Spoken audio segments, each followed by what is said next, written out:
Hello दोस्तों, आप सभी का स्वागत है आज की वीडियो में। आज की वीडियो में बात करेंगे अपना एक भूगोल का मोस्ट इंपॉर्टेंट टॉपिक भारत के पर्वत, जो आपके आने वाले एग्जाम में इस टॉपिक से कम नहीं तो 1 से 2 नंबर के क्वेश्चन जरूर देखने को मिलते हैं। तो भारत के जो पर्वत हैं उसको मैं आपको ग्राफिकली यानी कि जो आपके भारत के मैप के ऊपर ग्राफ के द्वारा समझाने की कोशिश करूंगा, जिसमें समझने में भी आपको जल्दी आसानी से समझ में आ जाएगा और अच्छा भी लगेगा उसको देखने में। पढ़ाई बिल्कुल मजेदार तरीके से करेंगे। ओके, और वीडियो के एंड में मैंने आपको एक इंपॉर्टेंट क्वेश्चन सीरीज भी दे रखी है, तो पूरा थ्योरेटिकल पोर्शन पढ़ने के बाद उस क्वेश्चन को जरूर लगा के देखिएगा कि अब तक आपको कितना समझ में आया है। तो इस वीडियो को आप एंड तक देखते रहेगा, आपको सारी इंफॉर्मेशन मिल जाएगी। तो नमस्कार दोस्तों, मेरा नाम है दीपक, आप देख रहे हो DK Gupta online videos for government exam.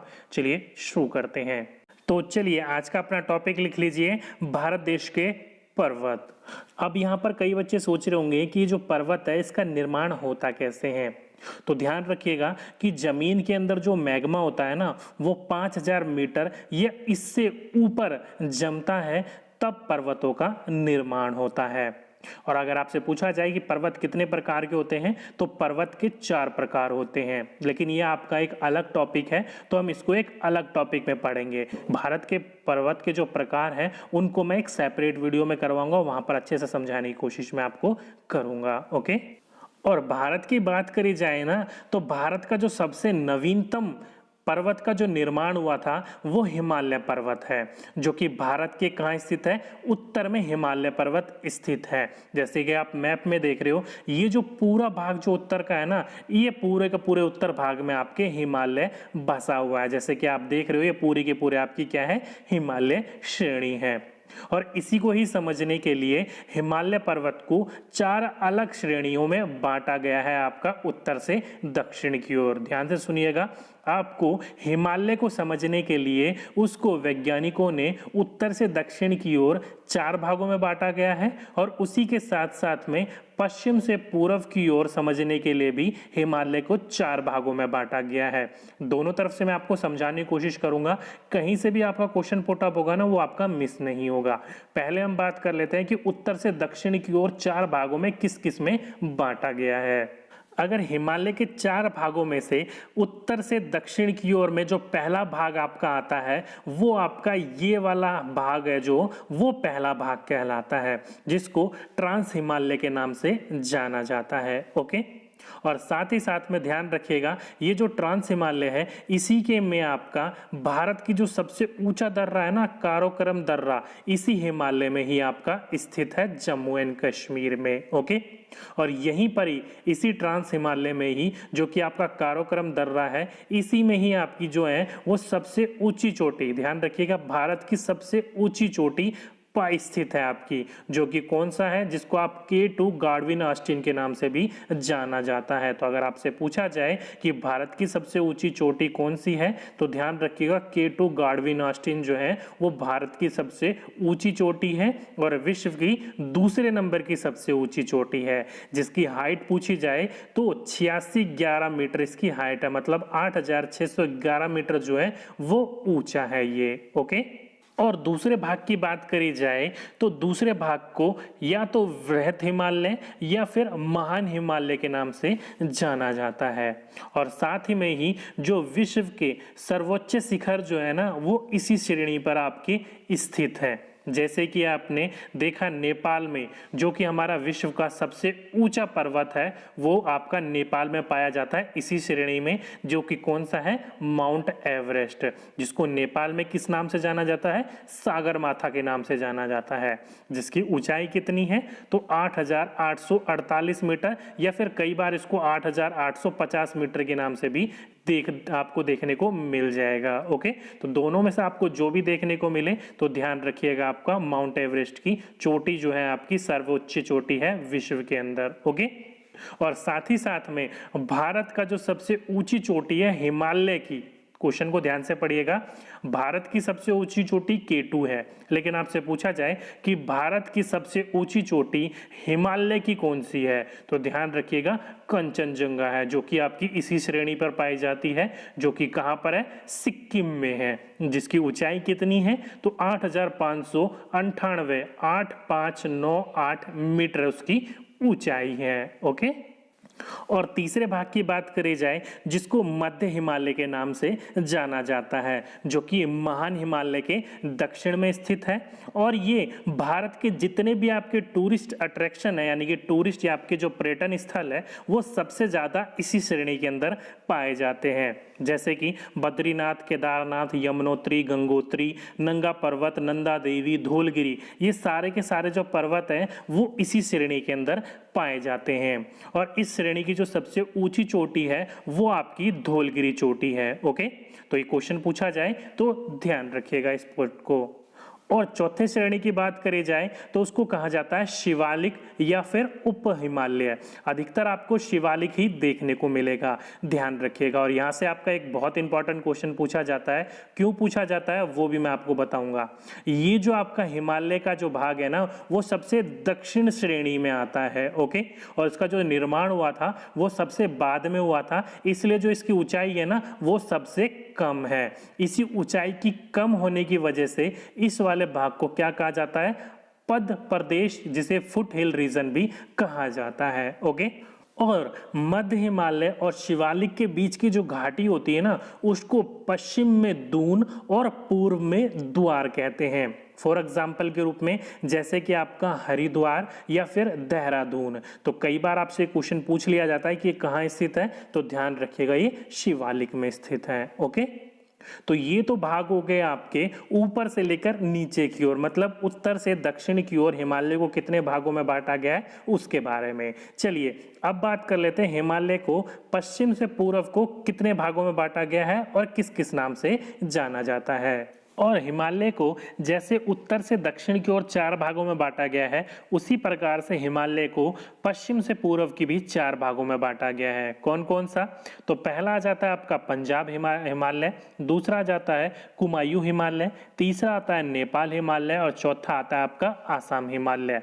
अब यहाँ से क्वेश्चन पूछ लिया जाता है कि पंजाब हिमालय कहाँ से कहाँ तक है, कुमायूं कहाँ से कहाँ तक है, नेपाल कहाँ से कहाँ तक है, या आसाम कहाँ से कहाँ तक है, या फिर इसकी लंबाई पूछ ली जाती है, या फिर आपसे पूछ लिया जाएगा कि नेपाल हिमालय की सबसे ऊंची चोटी कौन सी है। तो इन सभी चीजों को एक एक करके क्लियर करने की कोशिश करते हैं। ओके, चलिए पहले बात कर लेते हैं हम पंजाब हिमालय की। तो पंजाब हिमालय जो आपको मैंने पढ़ाया था इससे पहले नदियों के बारे में, तो आपको सभी को पता है जो जम्मू कश्मीर से होते हुए जो सिंधु नदी जाती है और इसके पूरब में जो आपकी सतलज नदी है।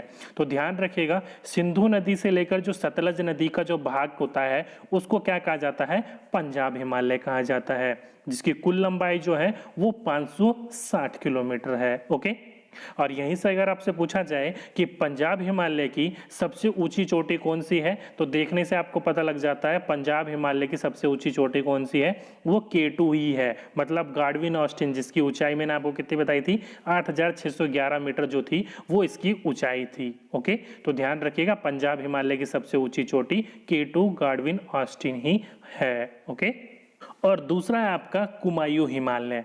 अब ये कुमायूं हिमालय जो है, जो सतलज रिवर है, जो नदी है, वहां से लेकर जो पूर्व में आपकी काली नदी बहती है वहां तक के जो भाग को कहा जाता है वो कुमायूं हिमालय कहा जाता है, जिसकी कुल लंबाई जो है वो 320 किलोमीटर है। अगर आपसे यहाँ से पूछा जाए कि कुमायूं हिमालय की सर्वोच्च जो पर्वत चोटी है वो कौन सी है, तो ध्यान रखिएगा जो मैंने आपको बताई थी धौलगिरी। धौलगिरी जो आती है वो आपके इसी भाग के अंदर, यानी कि कुमायूं हिमालय के अंदर ही आता है। मतलब जितने भी आपके पर्यटन स्थल होते हैं ना, जो मैंने आपको बताए थे, वो सारे के सारे पर्यटन स्थल इसी के अंदर आते हैं। और सबसे जो ऊंची चोटी है वो कुमायूं हिमालय की, वो आपकी धौलगिरी है, जो कि उत्तराखंड में स्थित है। ओके, तीसरा नेपाल हिमालय। जो काली नदी थी, काली नदी से लेकर जो सिक्किम में आपकी तीस्ता नदी बहती है, उस तीस्ता नदी तक जो आपका भाग कहलाता है वो क्या कहलाता है, नेपाल हिमालय का कहलाता है, जिसकी कुल लंबाई कितनी है, तो 800 किलोमीटर कुल लंबाई है इसकी। और अगर आपसे पूछा जाए कि नेपाल जो हिमालय है उसकी सर्वोच्च चोटी कौन सी है, तो देखने से आपको पता चल जाता है नेपाल का ही हिस्सा है आपका कौन सा, माउंट एवरेस्ट, जिसको नेपाल में क्या कहा जाता है, सागरमाथा।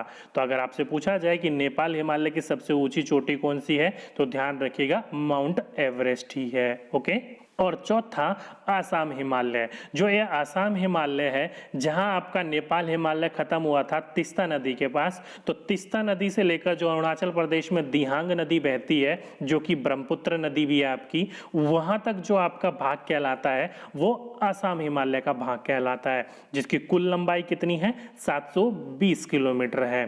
तो देख सकते हो 4 भागों में बांटा गया है आपका पश्चिम से लेकर पूर्व में। अगर आपसे पूछा जाए ये 4 भागों में सबसे ज्यादा लंबाई किसकी है, तो मैंने आपको बताई थी अभी इससे पहले नेपाल हिमालय, उसकी लंबाई कितनी थी, लगभग 800 किलोमीटर। तो सबसे लंबा भाग वो नेपाल हिमालय का ही होता है। और साथ ही साथ में अगर आपसे पूछा जाए कि असम हिमालय का सबसे ऊंची चोटी कौन सी है, तो आपको दिखने में पता ही लग रहा है, जो आपका सिक्किम के अंदर कंचनजंगा है वो सबसे ऊंची चोटी है आपके असम हिमालय की। ओके, तो ये कुछ क्वेश्चंस थे, कई बार पूछ लिए जाते हैं, उत्तर से दक्षिण की ओर या पश्चिम से पूर्व की ओर, दोनों को मैंने आपको अच्छे से समझाने की कोशिश करी है। चलिए अब बात कर लेते हैं, ये तो हो गया आपके ऊपर वाले भाग की, उत्तर वाले भाग की। चलिए अब भारत के मध्य वाले भाग की बात करते हैं कि भारत के मध्य में कौन कौन सी आपके पर्वत आते हैं प्रमुख। अगर भारत के मध्य के पर्वतों के बारे में बात करी जाए तो भारत का जो सबसे पुराना पर्वत है अरावली पर्वत, वो भारत के मध्य में ही स्थित है। तो कई बार आपसे पूछ लिया जाता है कि भारत का जो प्राचीनतम पर्वत है, जब सबसे पुराना पर्वत है वो कौन सा पर्वत है, तो अरावली पर्वत है, जो कि कहाँ पर स्थित है, तो अरावली पर्वत जो है वो राजस्थान के यहाँ पर स्थित है। इस जगह पर आप देख सकते हो, ये आपकी लोकेशन है अरावली पर्वत की। और ये जो अरावली पर्वत ही है, यहीं पर ही आपसे पूछ लिया जाता है कि अरावली पर्वत की सबसे ऊंची चोटी कौन सी है। तो ध्यान रखिएगा, अरावली पर्वत की सबसे ऊंची चोटी जो है वो गुरु शिखर है, जिसकी कुल लंबाई कितनी है, तो 1722 मीटर। ध्यान रखिएगा 1722 मीटर जो है वो अरावली पर्वत की सबसे ऊंची चोटी, गुरु शिखर की चोटी जो है उसकी ऊंचाई है ये। ओके, और साथ ही साथ में भारत के मध्य में एक और पहाड़ी जो है वो काफी प्रमुख है, जो कि सतपुड़ा की पहाड़ियां हैं, जो कि कहां पर स्थित है, वो मध्य प्रदेश में स्थित है। जो कि कहां है, लोकेशन में आप देख सकते हो, ये सारे का सारा जो हिस्सा है ना वो सतपुड़ा की पहाड़ियों का है। और आपसे पूछा जाए कि सतपुड़ा की पहाड़ियों में जो सबसे ऊंची चोटी है वो कौन सी है, तो ध्यान रखिएगा धूपगढ़ जो है वो इसकी सबसे ऊंची चोटी है, जिसकी लंबाई कितनी है, तो 1350 मीटर जो है इसकी लंबाई है। और साथ ही साथ में यहां से आपका एक और क्वेश्चन पूछ लिया जाता है कि नर्मदा और तप्ती नदी के बीच में, नर्मदा और तप्ती नदी के माध्यम में कौन सी पहाड़ियां हैं, तो ये भी पूछ लिया जाता है क्वेश्चन। तो ध्यान रखिएगा नर्मदा नदी जो है वो सतपुड़ा नदी की, सतपुड़ा पहाड़ी जो है उसके ऊपर से नर्मदा नदी बहती है और सतपुड़ा के नीचे से ताप्ती नदी बहती है। ओके, तो इन दोनों के माध्यम में जो आता है वो सतपुड़ा की पहाड़ियां आती हैं। इंपॉर्टेंट क्वेश्चन है, पूछा जा चुका है कई बार, तो ध्यान रखिएगा इन क्वेश्चनों को। ओके, तो ये तो हो गया भारत के मध्य के कुछ इंपॉर्टेंट पर्वतों के बारे में। चलिए अब बात कर लेते हैं भारत के दक्षिण छोर में कौन कौन से प्रमुख पर्वत है, जहां से आपके क्वेश्चंस पूछे जाते हैं उनके बारे में। दक्षिण भारत की पर्वतों की बात करी जाए तो दक्षिण भारत में जो सबसे विशालतम जो पर्वत श्रेणी आ जाती है वो नीलगिरी पर्वत श्रेणी आ जाती है, जो कि मैप में आप देख सकते हो। यहाँ पर जो है वो लोकेटेड है आपकी तमिलनाडु के पास। ओके, यहां से आपका एक बहुत मोस्ट इंपॉर्टेंट क्वेश्चन पूछ लिया जाता है कि पश्चिमी घाट और पूर्वी घाट दोनों की तरफ, यानी कि जो आपके ये गुजरात की तरफ में जो घाट होते हैं इनको पश्चिमी घाट कहा जाता है, और जो पूर्व की तरफ होते हैं आपके, जो कि आप यहाँ पर देख सकते हो चेन्नई की तरफ, तमिलनाडु की तरफ जो घाट होता है वो पूर्वी घाट कहलाता है। जब मैंने आपको घाट वाला चैप्टर करवाया था वहां पर मैंने आपको अच्छे से विस्तारित किया था। यहाँ से क्वेश्चन बहुत पूछ लिया जाता है कि पश्चिमी घाट और पूर्वी घाट जहां पर ये दोनों मिलते हैं वह कौन सी पर्वत श्रेणियां आती हैं, तो ध्यान रखिएगा पश्चिमी घाट और पूर्वी घाट जो है वो नीलगिरी पर्वत श्रेणी के पास में ही आकर मिलती है। तो नीलगिरी ध्यान रखिएगा। ओके, और साथ ही साथ में अगर आपसे पूछी जाए कि नीलगिरी पर्वत श्रेणी की सबसे ऊंची चोटी कौन सी है, तो ध्यान रखिएगा डोडा बेटा। ओके, नीलगिरी पर्वत श्रेणी की सबसे ऊंची चोटी जो है वो डोडा बेटा है, जिसकी ऊंचाई कितनी है, तो उसकी ऊंचाई है 2637 मीटर। 2637 मीटर जो है वो सबसे ऊंची चोटी है आपके नीलगिरी पर्वत की। या फिर आप बोल सकते हो कि दक्षिण भारत की दूसरी सबसे ऊंची चोटी में जो नाम आता है वो डोडा बेटा का आता है। तो दक्षिण भारत की दूसरी सबसे ऊंची चोटी जो है वो डोडा बेटा हो गई। तो पहली कौन सी हुई, तो इसी के नीचे आ जाती हैं आपकी अन्नामलाई की पहाड़ियां। ओके, नीलगिरी पर्वत के नीचे आ जाती है अन्नामलाई की पहाड़ियां। वो अन्नामलाई की पहाड़ियां जो हैं वहीं पर ही आपकी एक चोटी है जिसको अन्नामुद्री के नाम से जाना जाता है। किस नाम से जाना जाता है, अन्नामुदी पर्वत के नाम से जाना जाता है। वो जो चोटी है वो दक्षिण भारत की सबसे ऊंची चोटी है, जिसकी ऊंचाई कितनी है, तो उसकी ऊंचाई है 2695 मीटर। कई बार आपको ये 95 की जगह 96 भी देखने को मिल जाता है, तो ध्यान रखिएगा 2696 हो या 95 हो, वो इसी की ही ऊंचाई है। ओके, तो दक्षिण भारत की सबसे ऊंची चोटी आपकी ये है। इसी के नीचे आ जाए हम, तो इसके नीचे आ जाती हैं आपकी इलायचियों की पहाड़ियां। तो कई बार आपने सन्ना पूछ लिया जाता है आपसे क्वेश्चन कि दक्षिण के सबसे नीचे वाले छोर पर कौन सी आ जाती हैं, तो पहले आ जाते हैं नीलगिरी, उसके बाद आ जाती हैं आपकी अन्नामलाई की पहाड़ियां, उसके बाद आ जाती है आपकी इलायची की पहाड़ियां जिसको कार्डमम हिल भी कहा जाता है। ओके, और उसके नीचे आ जाती हैं आपकी नागरकोइल। ओके, ध्यान नाम रखिएगा इनको सीक्वेंस में। ऊपर आती है नीलगिरी, फिर आता है आपका अन्नामलाई की पहाड़ियां, फिर आती है इलायची का पहाड़ियां, और फिर लास्ट में आ जाती है नागरकोइल। इसके नीचे कुछ नहीं है लास्ट पर्वत श्रेणियों में। ओके, तो कई बार यही क्वेश्चन पूछ लिया जाता है कि दक्षिण भारत में सबसे आखिरी छोर पर कौन से पर्वत श्रेणी आती है, तो नागरकोइल जो है वो सबसे लास्ट है, उसके बाद कोई भी श्रेणी नहीं है भारत के अंदर। ओके, तो ये थी आपकी दक्षिण भारत की कुछ प्रमुख चोटियां। ये तो होगी भारत की बात। अब बात कर लेते हैं भारत में जो द्वीप है, जो कि अंडमान निकोबार है और साथ ही साथ में लक्षद्वीप है। यहाँ पर जो है वो सबसे ऊंची चोटी कौन सी है, तो अंडमान निकोबार की बात करी जाए तो अंडमान निकोबार की सबसे ऊंची जो चोटी है वो आपकी चोटी है सैंडल पीक। नाम ध्यान रखिएगा, अंडमान जो आपका द्वीप है, हमारा आइलैंड है, उसकी जो सबसे ऊंची चोटी है उसका नाम क्या है, सैंडल पीक है। और वहीं पर ही हम अपने लक्षद्वीप समूह की बात करी जाए तो लक्षद्वीप में जो सबसे ऊंची चोटी है वो है नारचो। दोनों को ध्यान रखिएगा, आइलैंड है, यहाँ से भी क्वेश्चन पूछे जा सकते हैं। तो अंडमान निकोबार की सबसे ऊंची चोटी है सैंडल पीक और आपकी लक्षद्वीप की सबसे ऊंची चोटी है नारचो। ओके, तो ये थे भारत के आपके प्रमुख पर्वत जहां से आपके क्वेश्चंस बार बार रिपीट या फिर पूछे जाते रहते हैं। चलिए, ये तो हो गया हमारे थ्योरेटिकल पोर्शन की बात।